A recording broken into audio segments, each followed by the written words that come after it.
No Other Land won the Academy Award for Best Documentary Feature, yet nobody can access it on streaming, and it currently has no dedicated American distributor. I've been able to see the film, but what gives with this distribution situation? And is the film even that good? Should you locate it in a theater near you to see it? Well, stick around and I will let you know my personal take. Hello, my name is Sean Morgan. Welcome to the channel. I love movies, and I love all movies. I don't watch enough documentaries, though, if I'm being totally honest with myself. I watch all sorts of films and pride myself on a diverse diet in that regard. But for whatever reason, they do not gravitate towards documentaries as like my default setting. I just never have. I'm not quite sure why. I do, however, watch at least five documentary features every year. At the very least, I watch the five documentary features that get nominated for the Academy Awards. I don't only watch those five, but yeah, as a rule, I at least watch those five every year. And that was a difficult task to complete in 2024, going into 2025. Um, because No Other Land, it was able to find distributors in around 24 countries, but only had a 1 week theatrical run in New York City to qualify it for Oscar nominations. It's popped up here and there at independent screens all across America, but with extremely limited availability. And we can get into why that might be in just a second.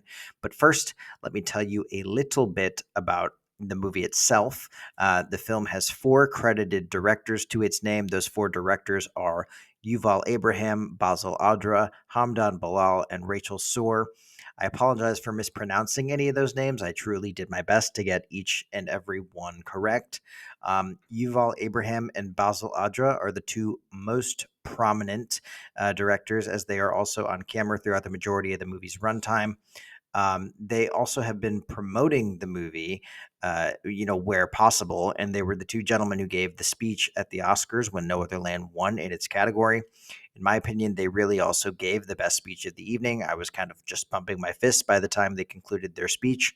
Um, you may be asking then what this film could be about that would prevent American studios from wanting to touch it. After all, it has won an Oscar. No Other Land is about a collection of Israeli and Palestinian activists who documented the destruction of the occupied West Bank's Masafer Yatta by soldiers of Israel. The film, it also chronicles the difficult friendship that develops between Basil, who is Palestinian, and Yuval, who comes from Israel.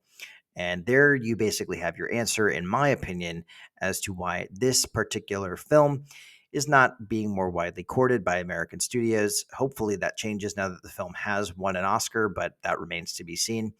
The Israel Palestine issue is one that is extremely heated in today's society more than ever before. There are criticisms and very legitimate ones, in my opinion, to be made about the ways in which Israel operates in the rest of the region.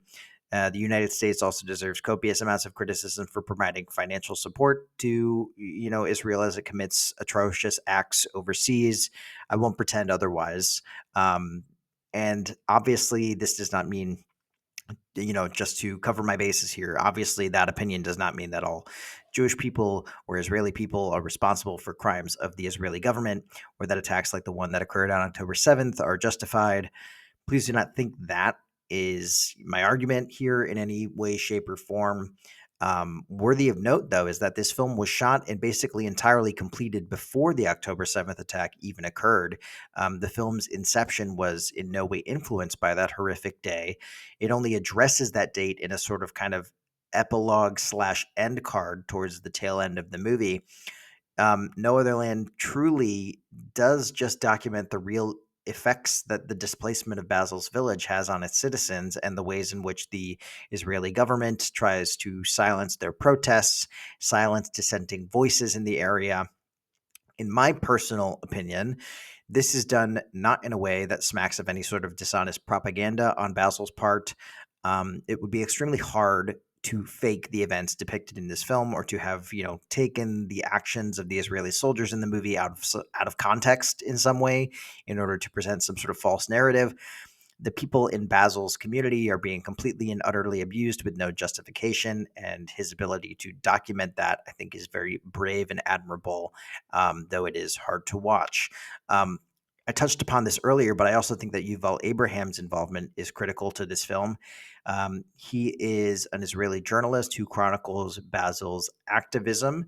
Um, Throughout the movie, they kind of develop this relationship, and the relationship between the two men is central to the story as well. They are two guys around the same age who are not equal.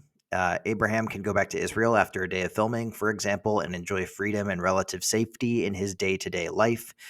Um, Basil, on the other hand, is stuck in his village, and that is constantly, it's a village that is constantly being patrolled, raided, and surveilled by Israeli forces. That unjustness, excuse me, is on full display in their friendship, and several of the activists in Basil's village do bring it up as a sore spot with Abraham throughout the course of the movie. I kind of admire that they don't show away from showing those conversations. They don't shy away from that layer of the issue. Um, there are people out there who, though he is a dissenting voice from Israel, there are people out there, um, and people in the film, frankly, who have a tendency to, blame. They vent their frustrations at him, though he himself is not condoning the actions. Right? He, in fact, is there to document the. Um, he's there to document the abuse, frankly, and the displacement, frankly. But because he is, you know, for these very frustrated people, he is a representation of all that is oppressing them. And there are several kind of tense, heated moments where words are exchanged to that effect, but um, it never gets it never feels like it is put on for dramatic effect. It feels pretty genuine and pretty nuanced, at least to me it did. I should say, I've kind of alluded to it already, that this movie does contain sensitive material in case that was not obvious. There are images of violence shown throughout the film, and many of the images are disturbing in nature. People's homes are torn down. Soldiers brandish guns at people and abuse people. You probably assumed that all of this might be present when I was just describing the premise of the movie, but I do want to state it plainly in the event that you do decide to kind of seek out the film and watch it. If it is even playing near you, there are um, rumors I've heard of people being able to find it online and pirating it that way. I do not condone doing that. As much as I think that the message is worthwhile, I don't really think that piracy is a good option in this case. There are several countries where it is available to purchase legally. So if you have a VPN already installed, I think that is a way that you could, somehow obtain a legitimate copy of the movie that way. That would be my recommended route if you are dying to see it and it's not playing anywhere near you. Um, in any case, where would No Other Land rank on my rating scale? This is not the kind of film, given the subject matter, where it feels appropriate to give some sort of cutesy rating with some sort of clever moniker. You know, so I will just say that I think this movie is great. I'm not going to give it like a star rating, given the issues. I have watched all of the documentaries that were nominated this year for the Academy Awards. You know, one is about Israel Palestine, one is about one is about Ukraine, one is about um, rampant abuse in Catholic schools for Indigenous Canadians, and you know, it's just not the kind of genre that I think lends itself to star ratings when they're about social issues of this magnitude. And then, of course, is the one that I'm forgetting. Soundtrack to a Coup d'etat is a little bit more traditional in terms of documentary, but it is very historically rich. And Black Box Diaries is, of course, the one that I was struggling. You might have been able to tell that I was struggling to recall. That one is also highly sensitive, directed by a victim of a crime. It would feel very improper to give any of those films, particularly the four where the filmmakers are the subjects to some degree. It would feel bad and kind of gross to give those star ratings. So that being said, you know, if you consider yourself politically minded, if you consider yourself socially aware, I encourage you to seek this film out. Whatever way you need to watch it. It won Best Documentary Feature, so hopefully somebody out there picks it up, believes in it and lets it be seen by people, who want to see it. I understand that there are people out there who, want to quote unquote keep politics out of movies, but in my view, all art is political. All art is informed by a perspective of somebody who lives and breathes in our world. And so that inherently comes with commentary on the ways humans interact with one another economically, politically, etc. This is unavoidable.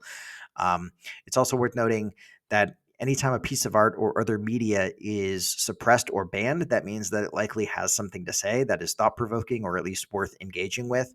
Um, I don't want to live in a world, for example, where I cannot watch a movie because it is deemed too critical of an important ally of the United States. That just seems ridiculous to me. So, did you see No Other Land? What did you think what did you think of it if you did? Are you even able to see it near you? Via a quick Google. I welcome any and all discussion about the film and the topics it presents in the comments below, so long as it's respectful. Feel free to follow me here by liking. Feel free to follow along with me here. You can like the video, you can subscribe to the channel if you so choose. But thank you very much for watching this. Bye.